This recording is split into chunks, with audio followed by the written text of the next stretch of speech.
Hello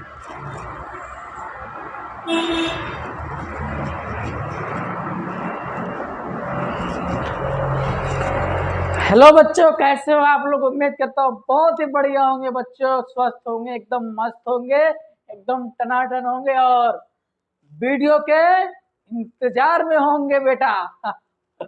आज बेटा आपका लेके आया हूँ अव्यय, जो कि आपके कक्षा 10वीं में और कक्षा 9th में, कक्षा 9वीं में बेटा आपको 1 मार्क का आता है। उसका नाम क्या है बेटा? अव्यय नाम है। अव्यय क्या होता है बेटा? उसकी परिभाषा क्या है? अव्यय होता क्या है? अव्यय क्यों बना? सब चीज जानना जरूरी है बेटा। क्या है अव्यय?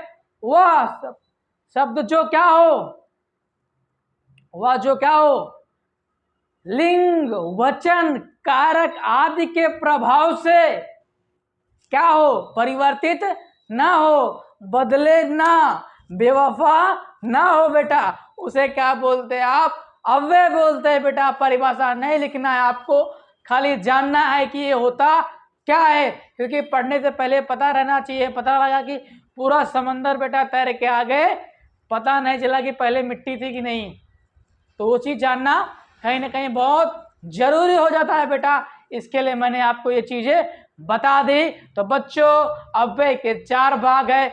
सबसे पहला क्या है, चीजें देखते हैं और समझने की कोशिश करते हैं बेटा। सबसे पहला है आपका क्रिया विशेषण अव्यय है बेटा। कौन सा अव्यय? क्रिया विशेषण अव्यय है बेटा। सबसे पहले क्या करते हैं? क्रिया विशेषण। अभी क्रिया अलग चीज है, विशेषण अलग चीज। ये होता क्या है? क्रिया मतलब क्या होता है बेटा?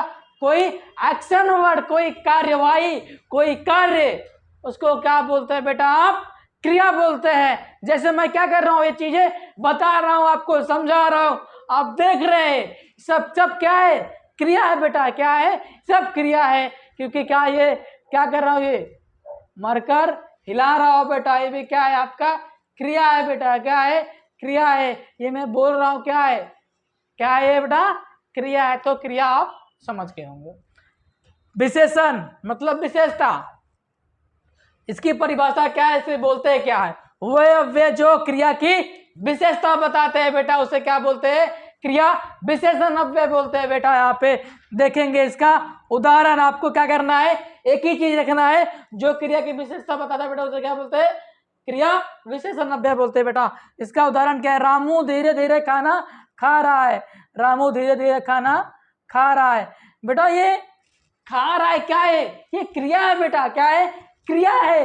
लेकिन रामू खाना कैसे खा रहा है, उसके अंदर विशेषता क्या है, उसके अंदर क्वालिटी क्या है बेटा? रामू खाना खा रहा है, लेकिन खा कैसे रहा रामू बेटा? धीरे धीरे, धीरे धीरे, चुपके चुपके खाना कैसे खा रहा है? धीरे धीरे खा रहा है। लेकिन तो बेटा इसके अंदर क्या है? ये धीरे धीरे क्या हो जाएगा आपका? क्रिया विशेषण अव्यय हो जाएगा बेटा। अमन तेजी से गेंद फेंक रहा है।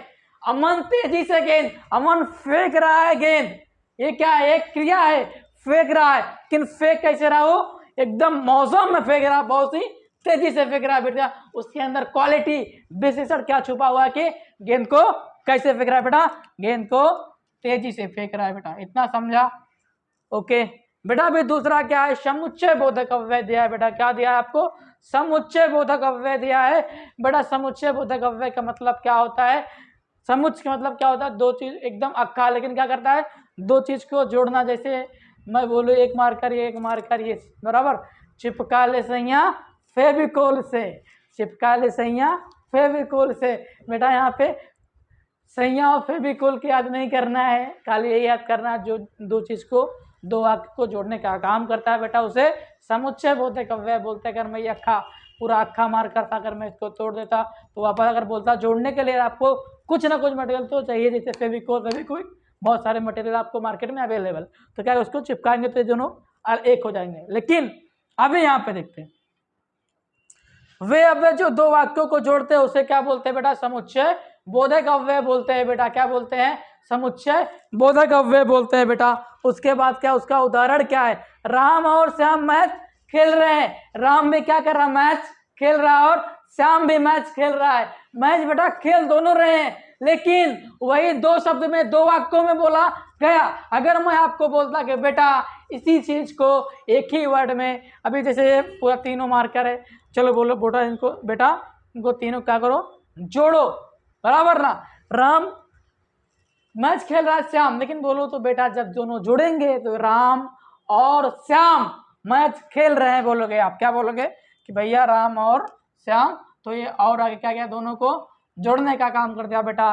दूसरा क्या है, वह विद्यालय नहीं आया क्योंकि वह बीमार था, वह विद्यालय नहीं आया एक शब्द, वह बीमार था दो, लेकिन क्या कर दिया, क्योंकि आके दोनों को क्या कर दिया, जो आपका क्या आया क्योंकि क्या कर दिया, दोनों को नैन मटक क्या कर दिया, क्या कर दिया बेटा, दोनों को जोड़ दिया। यहाँ पे वह विद्यालय नहीं आया एक शब्द, क्योंकि वह बीमार था बेटा, क्योंकि आया क्या कर दिया, दोनों को जोड़म जाड़ी कर दिया, जोड़ो तो ऐड कर दिया बेटा, क्या कर दिया आपका, ऐड कर दिया बेटा।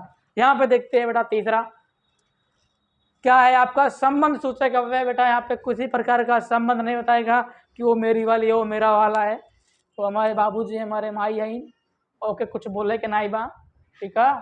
हाँ आगे देखा, संबंध सूचक अव्यय क्या कहता है, इसकी परिभाषा बेटा है वे अव्यय जो एक भाग से दूसरे भाग के बीच में संबंध बताते हैं। सबसे बड़ी बात यहाँ पे, अगर आपको नहीं समझता तो मैं समझाने की कोशिश करता हूँ। हमेशा इसमें क्या आएगा, के आगे के पीछे के लग के आएगा, के सामने के पीछे, के ऊपर के दाएं, के बाएं, के बगल, के सामने, के ऊपर, के नीचे, सब चीजें आती हैं बेटा। बंदर छत के ऊपर, अभी बंदर किसके ऊपर बैठा है, छत के, तो क्या कर रहा है, छत और बंदर के बीच में एक रिलेशन बता रहा है, एक संबंध बता रहा है कि उसके ऊपर क्या है, वो बैठा है बेटा। के ऊपर क्या होगा आपका संबंध सूचक अव्यय, घर के पीछे, घर के पीछे एक पेड़ है, पेड़ किधर है, घर के पीछे, उसके संबंध बता रहा है कि भैया घर और पेड़ के बीच में संबंध क्या है कि उसके पीछे है बेटा। के आगे, के पीछे, के सामने, के दाएं, के बाएं, आप समझ सकते हैं, मैंने आपको बता दिया बेटा। अभी चौथा क्या है, विस्मयादि बोधक अव्यय क्या है बेटा, विस्मयादि, विस्मय मतलब क्या, दुख होता है, क्या होता है, बहुत विस्मय हो गया यार, आश्चर्य हो गया।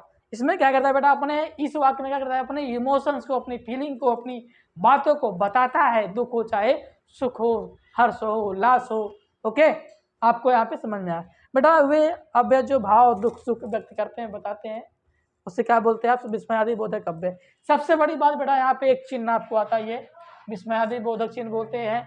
अपनी भाषा में क्या बोलता हूँ कि इसको पानी आया और टपक गया बेटा, इसे क्या बोलते हैं, पानी आया और टपक गया, उसे क्या बोलते हैं बेटा, यहाँ पे विस्मयादि बोधक अव्यय बोलते हैं, सॉरी विस्मयादि बोधक चिन्ह बोलते हैं। अगर पानी आया बेटा, पानी आया और टपक गया, उसे कौन सा चिन्ह, विस्मयादि बोधक चिन्ह। अंग्रेजी मध्ये काय बोलतो तिकडे, उद्गार चिन्ह बोलतो, काय बोलतो, उद्गार चिन्ह। अंग्रेजी मध्ये काय बोलतो, एक्सक्लामेटरी मार्क। क्या सर पका रहे हो यार, हमको मराठी पढ़ा रहे हो, इंग्लिश पढ़ा रहे हो, नहीं बेटा, थोड़ा बहुत समझना जानना जरूरी होता है, ठीक है। अभी क्या है, थोड़ा टपका नहीं बेटा, पानी खा लीजिए यहाँ पे। हाँ, काश तुम मेरे पास होते, क्या बोला, अपनी फीलिंग को बता रहा है बेटा, क्या कर अपने फीलिंग को बता रहा है कि यार काश तुम मेरे पास होते तो बात ही अलग होती, मतलब एकदम पूरी फीलिंग उठा के दे दिया बेटा, क्या कर दिया, पूरी फीलिंग उठा के दे दिया। दूसरा क्या है, अरे अभी तक आप घर नहीं गए, अभी क्या कर रहा है, अपनी बातें बता रहा है भैया, अरे आश्चर्य हो गया यार, अभी आप तक घर नहीं गए भाई, मैंने आपको देखा था यार, अभी तक आप घर नहीं गए, एक आश्चर्य हो गया बेटा, क्या हो गया, आश्चर्य। तो यहाँ पे ये विस्मयादि बोधक चिन्ह आना बेटा कंपलसरी है। ये क्या हो गया आपका, पूरा अव्यय हो गया बेटा। आपको आता कैसे मालूम है, दिया रहेगा नीचे दिए गए अव्यय को वाक्य में प्रयोग करिए, दो दिया रहेगा आपको, कोई चारों में से दो दिया रहेगा आपको। ये क्या कह रहा है, ये पूरा इसे दिया रहेगा धीरे धीरे, ये दे दिया, तेजी दे दिया, के ऊपर के पीछे, और दे दिया, क्योंकि दे दिया, परंतु दे दिया, लेकिन दे दिया, ये तुम दे दिया, कहा दे दिया, वाह दे दिया, अरे दे दिया, शाबाश, सब क्या है आपको दे देगा। अव्यय शब्द आपको क्या करना, अपने मन से आपको वाक्य में बेटा प्रयोग करना। मैं आपको होमवर्क दे रहा हूँ बेटा, इसको मुझे करके बताओ आप। क्या है, पहला लेकिन है, दूसरा है वह, तीसरा है बेटा क्या, के सामने, चौथा है बेटा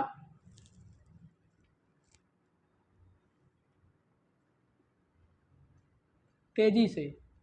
ये क्या करेंगे बेटा, फटाफट बेटा क्या करना आपको कमेंट में फटाफट बताना है कि सर ये चारों का अव्यय के वाक्य में प्रयोग कैसे कर सकते हैं, अपना वाक्य कैसे बना सकते हैं, सेंटेंस कैसे बना सकते हैं। तो बच्चों उम्मीद करता हूँ ये लेक्चर बहुत ही बेहतरीन तरीके से आपको समझ में आया होगा, क्योंकि आपके अर्जुन सर आपके लिए पूरा ग्रामर की आत्मा को खोद के निकाल के लाते हैं कि हमारे बच्चे कहीं ना कहीं तकलीफ ना हो यार, वो चीज़ें समझे। और आपको ट्रिक से समझाने की कोशिश करता हूँ बेटा, क्योंकि हम ट्रिक से बहुत कुछ सीख सकते हैं, बहुत कुछ कर सकते हैं। तो बच्चों तब तक के लिए bye bye, take care, love you, मिलते हैं नेक्स्ट लेक्चर में। बाय बेटा, चलो।